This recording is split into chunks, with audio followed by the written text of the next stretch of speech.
seen some reloads when you go to push that bolt down, you really got to torque it to get them to go down. Is that if that's that case, it's too long? Depends. It could be a million different things. What's this? A brand new one? Mm-hmm. Well, I don't want to stick it. So now listen. So there's here. Keep filming. I'm filming. So he just reached down there and grabbed a brand new piece of brass out of that box. So he wants me to put it in. Now remember, this has a 365 neck in it. So before you go jamming a piece of brass in there, hold this gun please. Before you can't get it back out, your calipers are your very best friend here. Because you don't want to jam that in there if it won't go. Because then we'll have an issue. So, and that would have been very foolish to do. It might go. Again, I'm not telling people, if you can't see. What it's saying is 0.3655, and depending on how I hold it,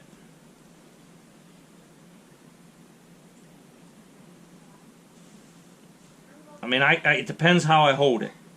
Again, we didn't run this in an expander, so it's not perfectly round. So I'm getting different measurements.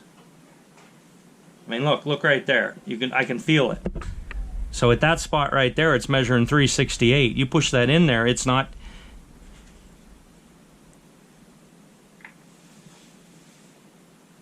.365, I would say, on the small side.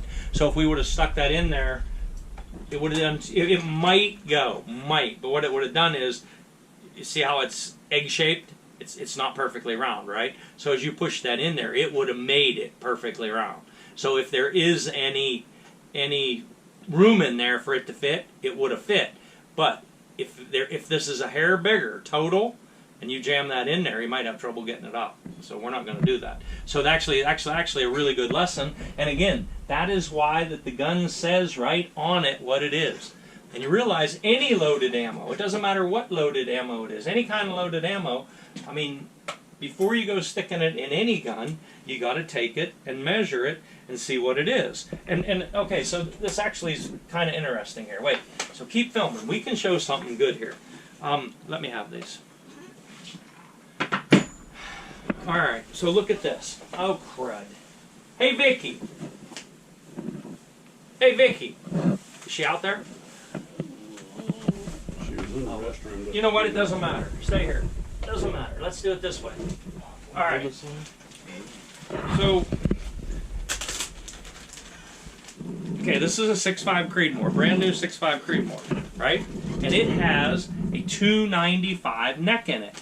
And it has been built to shoot factory ammo. Now, we're going to shoot hand loads in it also, right? But, here it is. Here's 6.5 Creedmoor.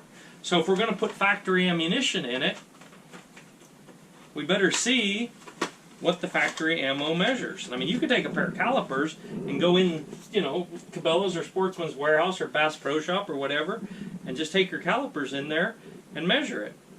And on the big side here, I'm getting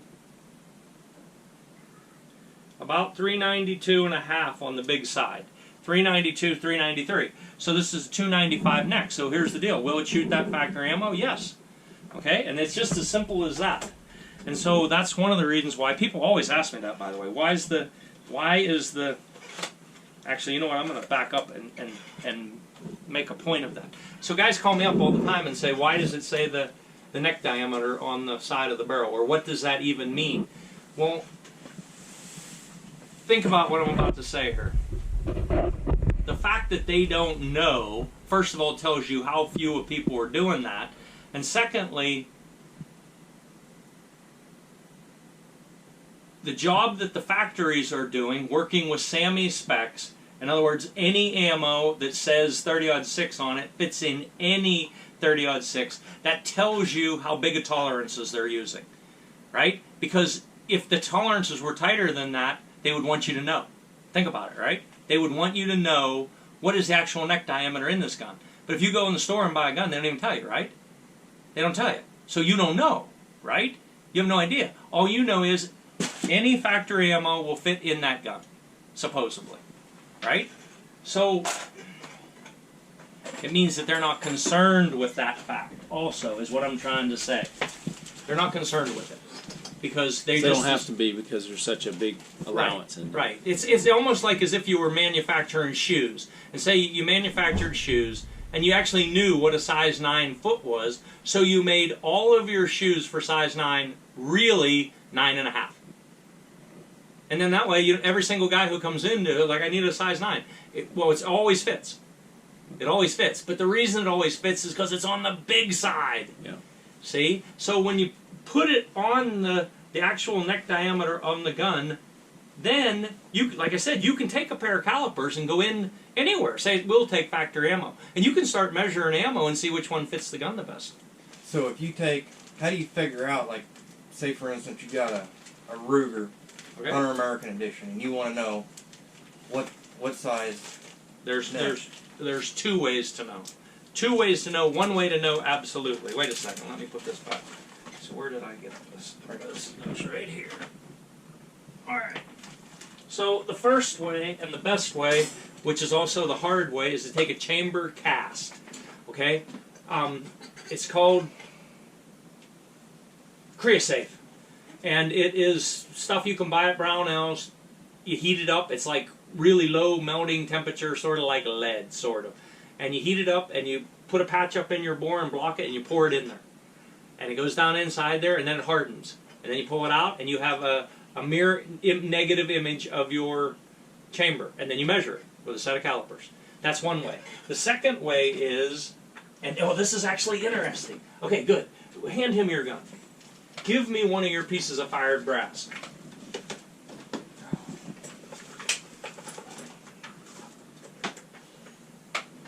Okay, so this piece of brass was fired in that gun right there. Show them that gun. The gun that says 365 on the neck, correct? It's on the other side. Right? Yep. Okay, so obviously since this piece of brass was fired, you know it at least made it in the gun, right? Okay, it was fired in there. So then all you do is take your calipers, watch the ceiling, take your calipers and measure it. And what you're going to find out is that it measures right at 362, 363. It's somewhere right in there, depending on how I hold it. 362, 363. Well, what does that tell you? It tells you,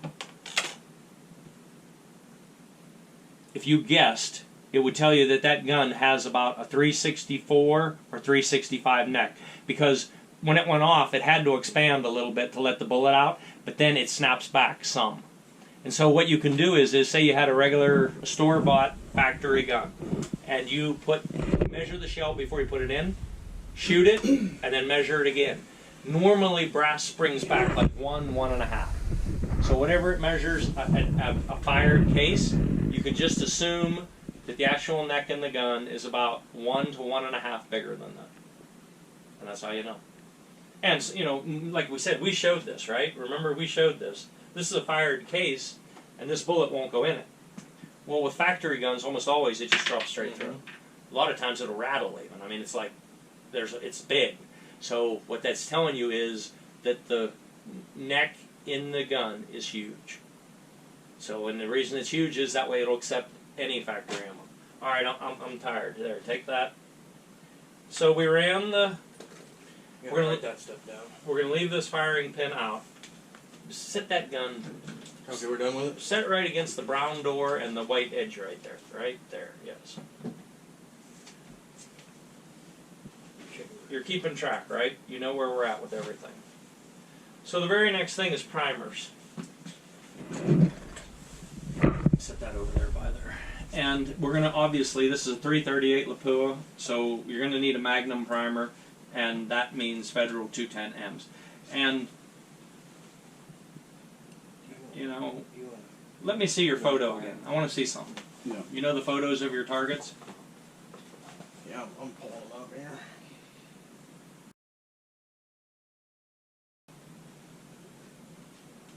Alright, so look right here. He won't be able to see this. You can't see this on the thing, but she forgot to write it on a piece of paper, so it is, and I knew it was. Federal 215M.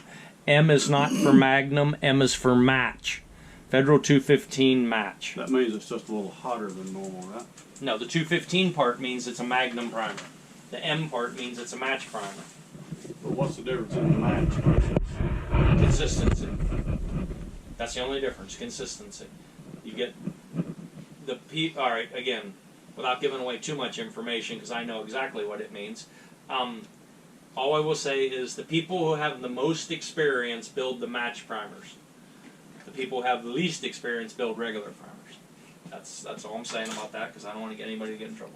But that's it. More consistency. All right, so we got to put primers in. Now, when I put primers in, I actually put real safety glasses on. So far, I've been wearing crappy too. Tell me what. Okay, so they were just asking about what to prime with, and this is what I'm using now. And what you need to understand is I have primed with almost every tool you can possibly think of over the years, right? This old type right here, I broke so many of these handles off. I mean, I used to be strong enough that I could just snap them off, right? And I really like these.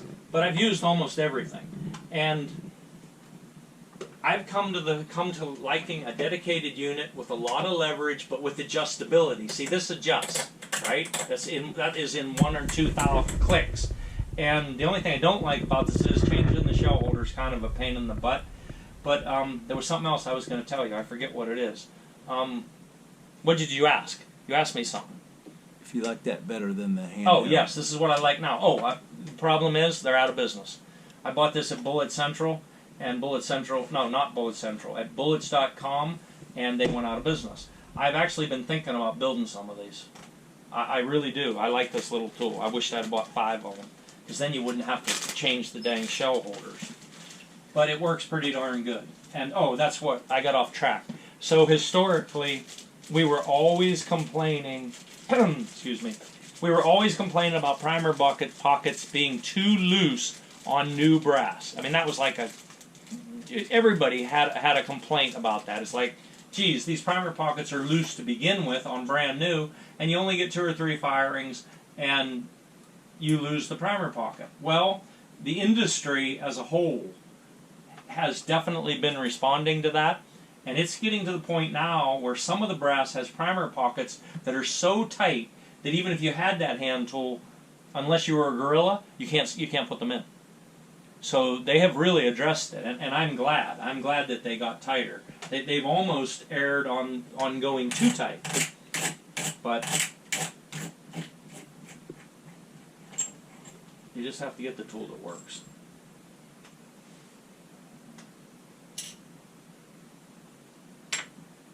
Now, this one thing I don't like about this, these are Redding shell holders. I kind of wish they had used RCBS, which are like more, to me, more readily available. I guess because all the other shell holders I have are RCBS. All right, let's put this away first. If you make them, you can just do what you want. If you make them. You make them. Yeah, but you see, a normal shell holder like this, a normal RCBS shell holder like that, there's a lot more to building that than thing, and these are hardened. Like, these are hard. Well, I mean, you could just buy them, couldn't you, if you made them fit that? No, it doesn't. The diameter's different. I mean, you're not understanding what I'm saying. When I say they're hardened, they're hardened. I mean, a drill bit won't touch that. When I do reduce shell holders, which is a whole entire another thing to talk about, it just eats carbide drill bits. I mean, carbide end mills.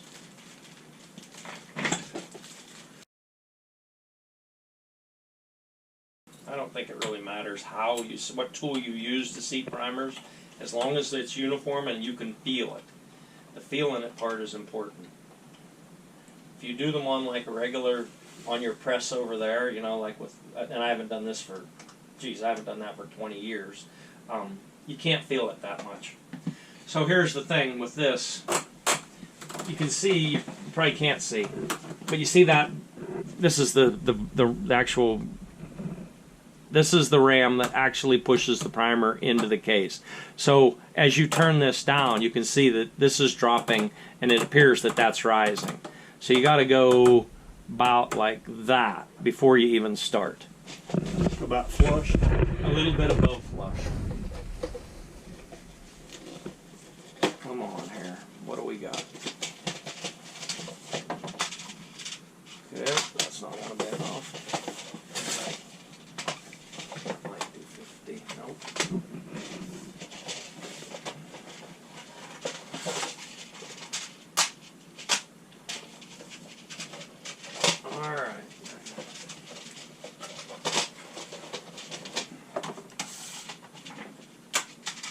So the easiest way to do that is just take 50 out, turn this upside down, turn it over.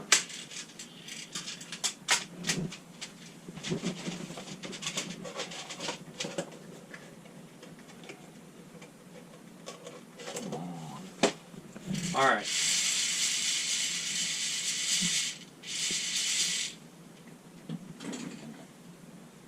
Where's my improvements? Right here.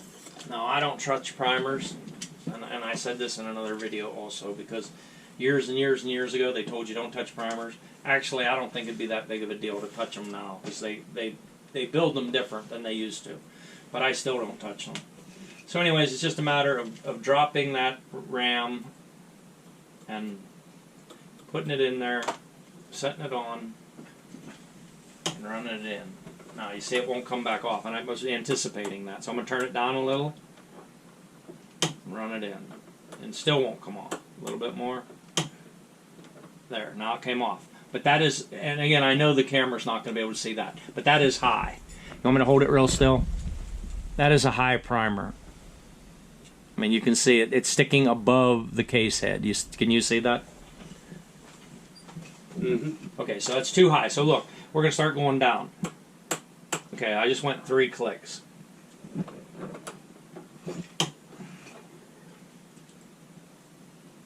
And that is still too high. I'm going to go 2 more.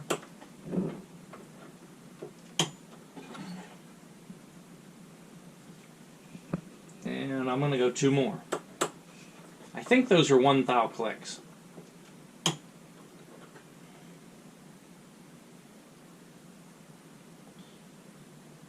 Okay, actually that's, I'm going to reach over and get a different case now, so I can see what it looks like in a different one.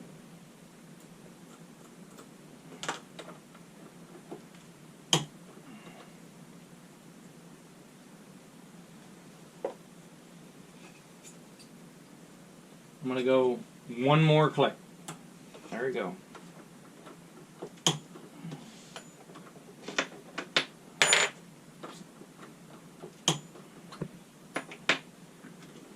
So you don't just, like if you have a handheld primer tool, A what? like your hand tool, like you got over there. Okay, what about? How do you know? I can feel it. Okay, I can feel the bottom. It's how much Okay. pressure we putting on it. Okay. Okay, but what I'm very concerned is how much depth it has. All right, I want them all to be uniformly deep, and they cannot be high. All right, so I'm going to switch cheaters here, but I'd say we're there. Yeah, no, that's just about perfect. Again, I wish people could see that. I'll hold it as still as I can, but I doubt that camera can see that. I'll rotate it slowly. You can feel it with your finger too. If you run it over there, you can see that it's down in there. Put it under that light. Okay. Again, look at a factory loaded piece of ammunition, and you can tell about where the primers are supposed to be. Okay, it's definitely below flush, so I'm going to call that good. So you do want it just below flush. Just below flush. Yeah, you can definitely feel it. Yeah, when you pull across it, you can feel the lip of the Yeah. inside. All right, so here's the thing. I'm gonna let somebody do this, and that way, or you guys all can try it. But this is actually a pretty nice little press. I mean, you can definitely feel it. See, it touches right about there, and now it's putting preload on the primer, crushing it just a little bit down. That's right where I like it. All right, guys, you can sit here and I'd put real safety glasses on. Who's ever gonna do it, just in case. Okay. That's a nice Do a tool. few. Do they make any other tools like that? Yeah, there's many different kinds of tools. Yes, and right off the top of my head, I can't think of any. But there is. They're out there. Just do a search on them.